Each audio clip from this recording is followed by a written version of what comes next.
Hello there. Welcome to my book talk on The Revenant. So, who is Michael Punk? He was born on December 7th, 1964 in Torrington, Wyoming. He has two younger siblings that he grew up hiking, fishing, hunting, and mountain biking with. Punk attended George Washington University, graduating with a degree in international affairs. He later transferred to Cornell and obtained his Juris Doctor degree. Punk's resume is quite diverse. He has been a part of the White House National Security Council, an aide in the National Economic Council, and also been a part of the Office of the United States Trade Representatives, and a highly acclaimed author as well. He has produced 3 books thus far. First, The Revenant, Fire and Brimstone, the North Butte mining disaster of 1917, and thirdly, Last Stand.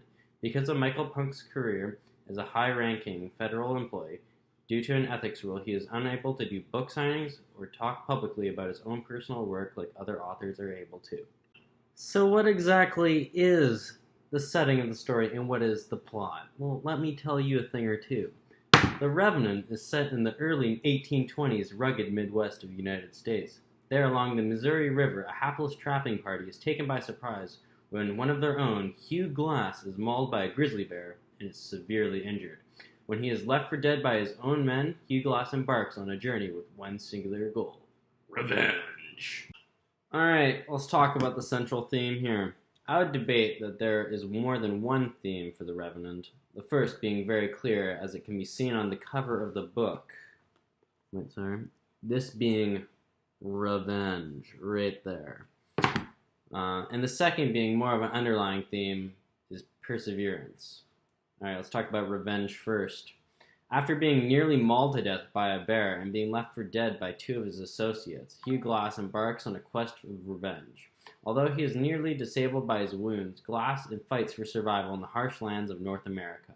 Glass's one thing that helps save him from the brink of death is his will to exact his revenge on those who wronged him. Number 2.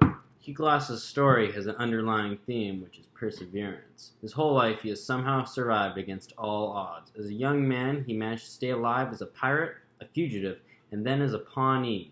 He then somehow managed to survive off the land and heal his own wounds after being mauled by a bear and then being left for dead by his fellow travelers. On his quest for revenge, he defied all odds by surviving multiple area card attacks and then enduring the harsh winter by himself. Awesome. Now we're on to character analysis.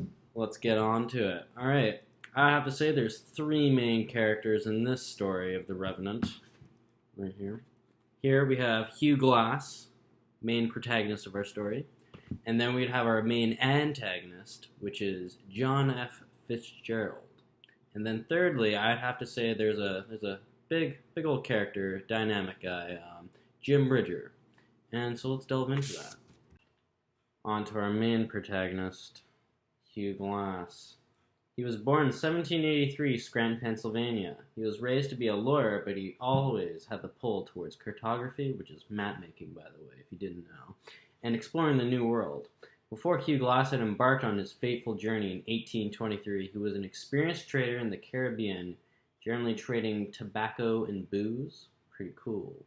And he was also then a pirate prisoner and a Pawnee. As a pirate, Hugh Glass learned skills with a musket, and as a Pawnee, Glass became familiar with the plants of the plains and the necessary survival skills that are essential for surviving the tough American plains, such as when he's like in the wilderness and he's setting traps, when he's broken back, all that torn up, and he's able to set up those traps and get food for himself. From what readers can grasp about Glass's inner self is that he is a man of honor who is on a path of revenge. We're now on to Jim Bridger. Jim Bridger is clearly a dynamic character, I think the only one in the entire story. He first begins the expedition with the Rocky Mountain Company as an insecure, young, inexperienced kid. This is clearly seen in his interactions with John Fitzgerald. As he spends more time with him, he becomes more confident in himself as he then sees the flaws in Fitzgerald, and he's not just some big, mean brute all of a sudden.